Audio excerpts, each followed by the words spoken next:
Hi guys, welcome back to my channel ज़िंदगी का सफ़र। उम्मीद करती हूँ आप सब बहुत अच्छे से होंगे।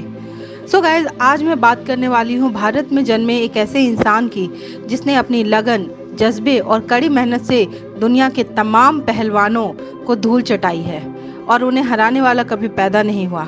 हम बात कर रहे हैं द ग्रेट गामा यानी कि गामा पहलवान की, जिन्हें आज गूगल भी ऑनर दे रहा है अपने डूडल के द्वारा।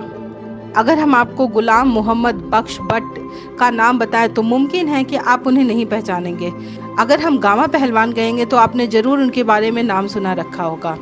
द ग्रेट गामा वो इंसान है जो दारा सिंह से भी पहले रुस्तमे हिंद का खिताब अपने नाम कर चुके हैं। यही नहीं, वो वर्ल्ड चैंपियन भी बने थे और उन्होंने बड़े बड़े दिग्गजों को प्रेरित किया था। 22 मई 1878 को कपूरथला जिले के जब्बोवाल गांव में गामा पहलवान का जन्म हुआ था। वह एक कश्मीरी मुस्लिम परिवार से आते थे और उनके पिता मोहम्मद अजीज बख्श दतिया के महाराजा भवानी सिंह के दरबार में कुश्ती लड़ा करते थे। जब गामा पहलवान 6 साल के थे तब उनके पिता की मौत हो गई थी, मगर तब तक उन्होंने अपने बेटे के अंदर कुश्ती की अलख जगा दी थी। गामा पहलवान के नाना नून पहलवान ने उन्हें और उनके भाई को पहलवानी सिखाने का जिम्मा उठाया। फिर गामा पहलवान के मामा ईदा पहलवान ने उनके कुश्ती के लिए पैतरे सिखाए। इंग्लैंड में उन्होंने पोलैंड के रहने वाले एक इंसान को कुश्ती में हराया था जो उस वक्त विश्व चैंपियन थे। उन्हें हराकर जब वे भारत लौटे तो उन्होंने नेशनल चैंपियन रहीम को भी मात दी। तब उन्हें रुस्तमे हिंद का खिताब मिला था। बंटवारे के वक्त गामा पहलवान पाकिस्तान में ही रह गए, मगर उन्होंने उस वक्त की हिंसा में कई हिंदू परिवारों की जान बचाई थी। पाकिस्तान की सरकार ने उन्हें ध्यान नहीं रखा और जीवन के आखिरी दिनों में वे पैसे की कमी के साथ गुजारा करते थे।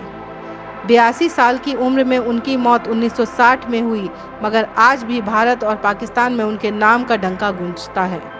आपको जानकर हैरानी होगी कि martial artist actor Bruce Lee भी गामा पहलवान से प्रेरित थे। गामा पहलवान ने वर्कआउट 10 साल की छोटी उम्र से ही शुरू कर दिया था, जिसमें वे 500 लंग्स और 500 पुशअप्स करते थे।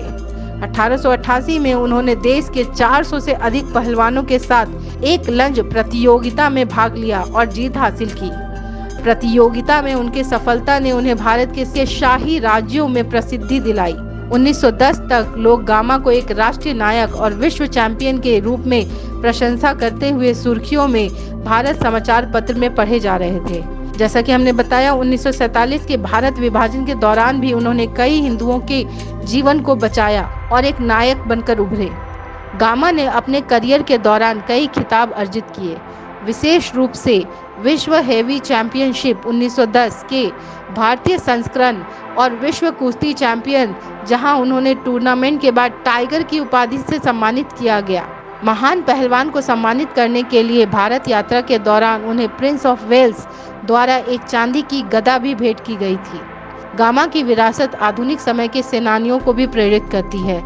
द ग्रेट गामा के जीवन से हमें बहुत प्रेरणा मिलती है और उन्होंने बहुत से लोगों को प्रेरित किया है। उनके 144वें जन्मदिन पर बहुत बहुत मुबारक हो। Thank you.